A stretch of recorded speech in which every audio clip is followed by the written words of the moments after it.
നമസ്കാരം. കനേഡിയൻ താളുകളിലെ സായാഹ്ന വിശേഷങ്ങളിലേക്ക് എല്ലാ കനേഡിയൻ മലയാളികൾക്കും സ്വാഗതം.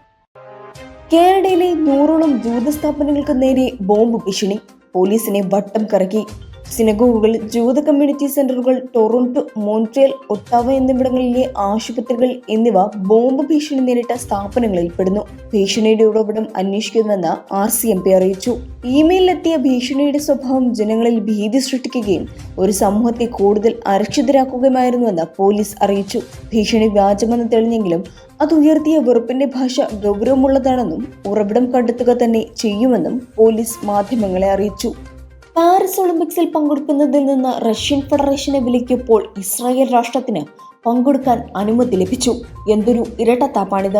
ആളെ കൊല്ലുന്ന ജൂതരും ആ രാഷ്ട്രവും എങ്ങനെ ഒളിമ്പിക്സിന് യോഗ്യത നേടിയെന്ന ഫ്രെഡ്ഹാന്റെ ജൂതവിരോധ പോസ്റ്റിനോട് പ്രതികരിക്കവേ ഡക്ഫോർഡ് ഫ്രെഡിനെ വെറുപ്പിന്റെ വ്യാപാരി എന്ന് വിശേഷിപ്പിച്ചു. ഓഗസ്റ്റ് 11 ചെയ്ത ഫേസ്ബുക്ക് പോസ്റ്റ് പിന്നീട് പിൻവലിച്ചെങ്കിലും ഫ്രെഡ്ഹാൻ കനത്ത പ്രതിഷേധങ്ങളെ നേരിടുകയാണ്. ഒരു ഉത്തരവാദിത്തപ്പെട്ട നേതാവിൽ നിന്നും ഒരിക്കലും ഉണ്ടാകാൻ കഴിയാത്ത പരാമർശമാണ് ഫ്രെഡ്ഹാനിൽ നിന്നും ഉണ്ടായതെന്നും കനേഡിയൻ യൂണിയൻ ഓഫ് പബ്ലിക് എംപ്ലോയീസിന്റെ ദേശീയ എക്സിക്യൂട്ടീവ് ബോർഡ് ഫ്രെഡ്ഹാനോട് ജനറൽ വൈസ് പ്രസിഡന്റ് സ്ഥാനം രാജിവെക്കാൻ ആവശ്യപ്പെട്ടതായി CUPEയുടെ കമ്മ്യൂണിക്കേഷൻ ഡയറക്ടർ കരീൻ ഫോർട്ടിൻ അറിയിച്ചു.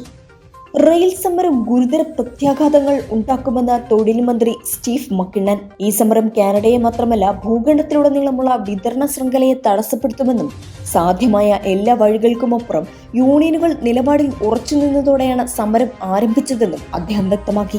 ട്രംപിന്റെ രണ്ടാം ഊഴം കാനഡക്കാർക്ക് കുഴപ്പങ്ങൾ ഉണ്ടാക്കിയേക്കുമെന്ന് മുൻ കാനഡ അംബാസിഡർ ബ്രൂസ് ഹെയ്മാൻ. 2014 മുതൽ 2017 വരെ കാനഡയിൽ അമേരിക്കൻ അംബാസിഡറായി സേവനമനുഷ്ഠിച്ച ബ്രൂസ് ഹെയ്മാൻ കാനഡയ്ക്ക് സുനാമി മുന്നറിയിപ്പ് നൽകി. ട്രംപ് വൈറ്റ് ഹൌസ് പിടിച്ചാൽ കാനഡ വലിയ അപകടത്തിലാണ്. കമല ഹാരിസിനു വേണ്ടി നടന്ന ഡെമോക്രാറ്റിക് നാഷണൽ കൺവെൻഷനിടെയാണ് ഹെയ്മാന്റെ മുന്നറിയിപ്പ്. മുൻ പ്രധാനമന്ത്രി സ്റ്റീഫൻ ഹാർപ്പറിന്റെയും പ്രധാനമന്ത്രി ജസ്റ്റിൻ ട്രൂഡോയുടെയും കീഴിൽ കാനഡയും US തമ്മിലുള്ള ബന്ധം ശക്തിപ്പെടുത്തുന്നതിൽ പ്രധാന പങ്കുവഹിച്ച ആളാണ്.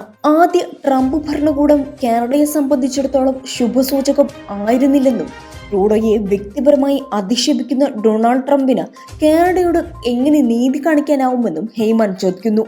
തമിഴക വെട്രിക്കഴകത്തിന്റെ പതാക ഉയർത്തി നടൻ വിജയ്. ചെന്നൈ പനയൂരിലുള്ള പാർട്ടി ആസ്ഥാനത്ത് രാവിലെയാണ് വിജയ് പതാക ഉയർത്തിയത്. ചുവപ്പും മഞ്ഞയുമാണ് പതാകയുടെ നിറം. വാഗപ്പൂവിന് ഇരുവശത്തായി 2 ആനകൾ നിൽക്കുന്ന ചിഹ്നവും പതാകയിലുണ്ട്. 30 അടിയിലധികം ഉയരമുള്ള കൊടിമരത്തിൽ വിജയ് പാർട്ടി പതാക ഉയർത്തി.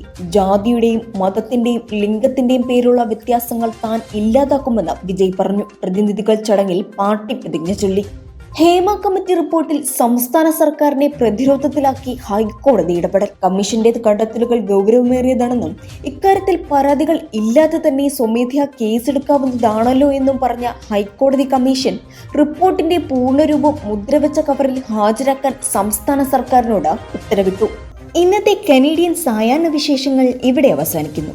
ഇത് നിങ്ങളിലേക്ക് എത്തിച്ചത് Polaris dental Brampton, Latha Menon barrister solicitor of Menon law professional corporation, കേരളക്കാരി ഹൗസ് മിസിസാഗ, ഗോപിനാഥൻ പൊന്മനടിയിൽ, Rudraksha gem expert, Roy George broker of records. ഇവർക്കും നല്ലൊരു സായാഹ്നം നേർന്നുകൊണ്ട് കനേഡിയൻ താളുകൾക്ക് വേണ്ടി ഗാഥ പ്രകാശ്. കൂടുതൽ കനേഡിയൻ വിശേഷങ്ങൾക്കായി ഞങ്ങളുടെ YouTube ചാനൽ സബ്സ്ക്രൈബ് ചെയ്യാൻ മറക്കരുത്.